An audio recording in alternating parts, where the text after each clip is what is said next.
மக்கள் அனைவருக்கும் வணக்கம். திருச்சியில் தன்னுடைய முதலாவது தேர்தல் சுற்றுப்பயணத்தை ஆரம்பிக்கக்கூடிய விஜய் அவர்கள் இன்னைக்கு உண்மையிலேயே நம்ம நேர்மையாக பேசணும்னா திருச்சி ஓரளவுக்கு அவர் அசைச்சு தான் பார்த்துருக்காரு.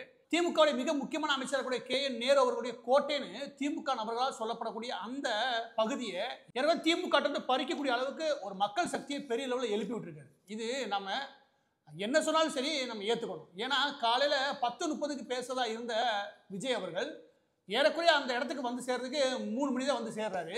ஆனால் என்ன அப்படின்னா அங்கே கூடுற கூட்டம்ன்றது காசுக்காக கூடின கூட்டம் கிடையாது. நம்ம நேர்மையை ஒத்துக்கணும். அதே நேரம் அது அரசியல்படுத்தப்படாத ஒரு கூட்டம், அது ஒரு சினிமா கூட்டம், இதெல்லாம் யதார்த்தமான குற்றச்சாட்டு. ஆனால் 4 ஆண்டுகளாக மீடியா எல்லாம் கப்பிச்சுன்னு இருக்காங்க. எல்லா பேருமே திமுகவுக்கு ஏறக்குறைய வக்காலத்தை வாங்கி தான் இருக்கான். சினிமா பிரபலங்கள் பெரும்பாலும் திமுகவுக்கு ஏறக்குறைய சலாம் போட்டு தான் வாழ்க்கையை வாழ்றாங்க. திமுக அரசுக்கு எதிராக 1000 குற்றச்சாட்டுகள் சொல்லலாம். ஆனால் அதெல்லாம் பெரிய அளவில் போய் சேரக்கூடிய அளவுக்கு இங்கே மீடியா ஏறக்குறைய எல்லாத்தையும் அமர்த்தி போட்டுருந்தானுங்க. ஆனால் அந்த இடத்த தோண்டி விட்டுருக்காரு விஜய் அவர்கள். அந்த வகையில் திருச்சியில் தன்னுடைய முதலாவது பயணத்தை தோணக்கூடிய விஜய் அவர்களுடைய இன்றைய அந்த பயணம் ஏறக்குறைய வெற்றி தான். இன்றைய பேச்சு அவர் ஆரம்பிக்கும் போது எம்ஜிஆரும் அண்ணாவும் இதே திருச்சியிலிருந்து தான் திருப்பு முனைய ஆரம்பிச்சாங்க. ஒருத்தர் மாநாடு போட்டார், இன்னொருத்தர் போட்டி போட நினைச்சார்.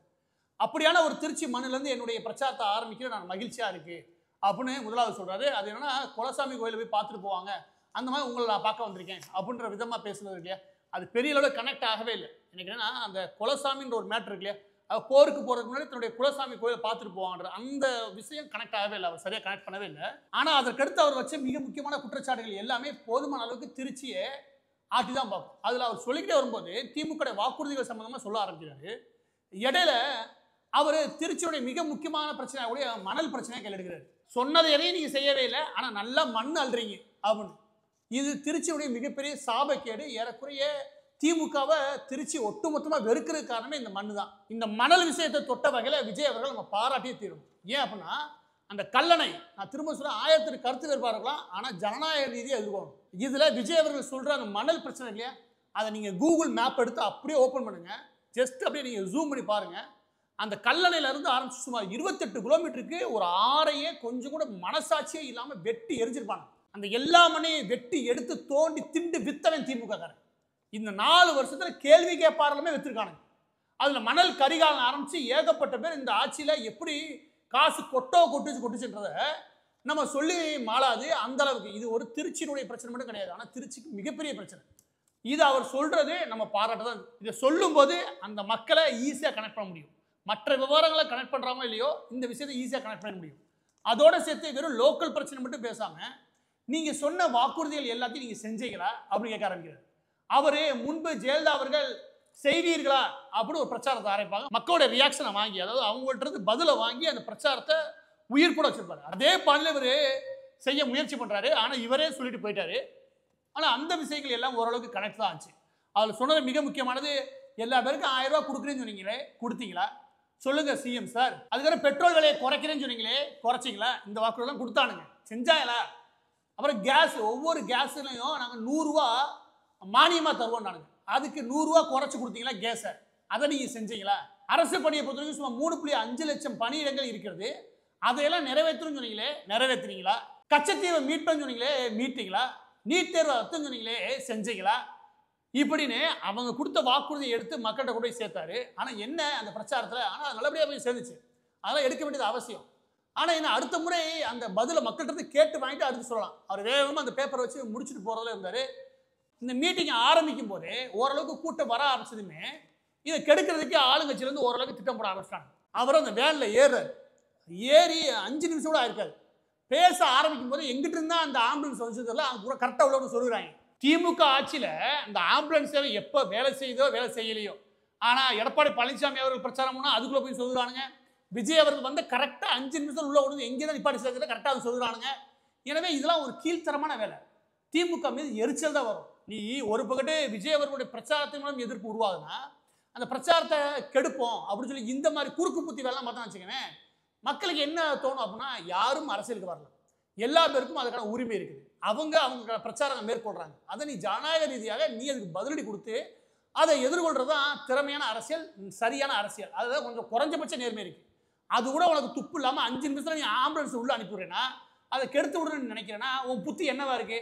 அதை எடுக்கிறதுக்குன்னே சன் டிவி போன்ற திமுக ஆதரவு கொண்ட செய்தி சேனல் தயாரா இருக்கான் ஆம்புலன்ஸ் பக்கத்திலேயே. அவன் இன்னொரு பெரிய டிராமான்னு வச்சுக்கோங்க. எனவே இதெல்லாம் பார்த்தாங்கன்னா மக்களுக்கு இவங்க நினைக்கிறாரு திமுக நினைக்கிற கெட்ட எண்ணம் வராது, அந்த கூட்டத்தை கெடுத்துருக்கா இவங்க ஏதோ பண்றாங்க அப்படின்ற எண்ணம் தான் வரும். அதனால இன்னும் திமுகவுக்கு கெட்ட பேர் தான் ஏற்படும். எந்த வகையில பார்த்தாலும் இன்னைக்கு திமுகவுக்கு எதிராக ஒரு மிகப்பெரிய எதிர்ப்பலையே திருச்சியுடைய முதலாவது பயணத்தில் அவரே தட்டி விட்டுருக்காரு. இதை பற்றின விஷயங்கள் போகும்போது இந்த விஷயத்துல விஜய் அவர்கள் பக்கத்துல ஒரு அரசியல் கட்சியாக சில குறைபாடுகள் இருக்கானா இருக்கு. அதை ஆர்கனைஸ் பண்ணக்கூடிய அதை கட்டமைக்கக்கூடிய நபர்கள் ஒரு திறமையான நபர்களா இல்லை. இந்த புஷியானதான் துரத்தி விட்டுட்டு எவ்வளோ நல்லா வச்சாலும் செய்வேன் எனக்கு என்னமோ சரியா பண்ண நினைக்கிறேன். எழுதி கொடுத்ததெல்லாம் இன்னொரு பண்ணு வச்சுக்கவேன். போன முறை அவர் மாநாடு ஒன்றுனாரு, அந்த குறைகளை அவர் திருத்தினாரு வச்சுக்கவேன். இன்னமும் அதிகப்படியாக மக்கள்கிட்ட கொண்டு போய் சேர்க்க முடியும். போன முறை மாநாடு சொன்னாரு, மாநாடே கிடையாது, ஒரு கூட்டம், அதாவது சந்திப்பு கூட்டம், அவ்வளோதான். மாநாடுன்ற போது அந்த மாநாடுக்குன்னு ஒரு நிரல் இருக்குது, அந்த மாநாடுக்கு ஒரு தன்மை இருக்கு. அதாவது கலந்தாய்வு கூட்டம், கருத்தரங்கங்கள், மாநாடு, அரசியல் கூட்டம், அரசியல் பிரச்சாரம், இப்படியா வகைப்படுத்தப்பட்டு இங்கே காலங்காலமாக அரசியல் கட்சிகளால் கொண்டு போய் சேர்க்கப்படுது. அந்த வகையில் மாநாடு சொல்லும் போது அந்த மாநாட்டில் கோரிக்கைகள் ஒன்று இருக்கணும், தீர்மானங்கள் ஒன்று இருக்கும். அந்த தீர்மானங்களை யாரெல்லாம் சேர்ந்து முன்மொழிகிறாங்க, அந்த தீர்மானங்களை எப்படி முன்மொழிச்ச தீர்மானங்களை நிறைவேற்றுறாங்க, இந்த மாதிரி வரும். அது எதுவுமே போன மாநாட்டில் கிடையவே கிடையாது. அந்த இடத்துல தெரிஞ்சது விஜய் அவர்கள்ட்ட சரியா அரசியலை புரிஞ்ச இல்லாட்டி அரசியலை கட்டமைக்கக்கூடிய ஒரு சரியான ஆர்கனைசர் இல்லைன்னு. இப்போ இந்த இதில் என்ன நடக்குது அப்படின்னா, அவர் ஏறுறாரு, மைக்கு மைக்கு வேலை செய்யாமல் போச்சு. ஒரு கூட ஆம்புலன்ஸ் தான் தெரியும், ஆனால் இவங்க மைக்கே வேலை பார்க்கல பாருங்க.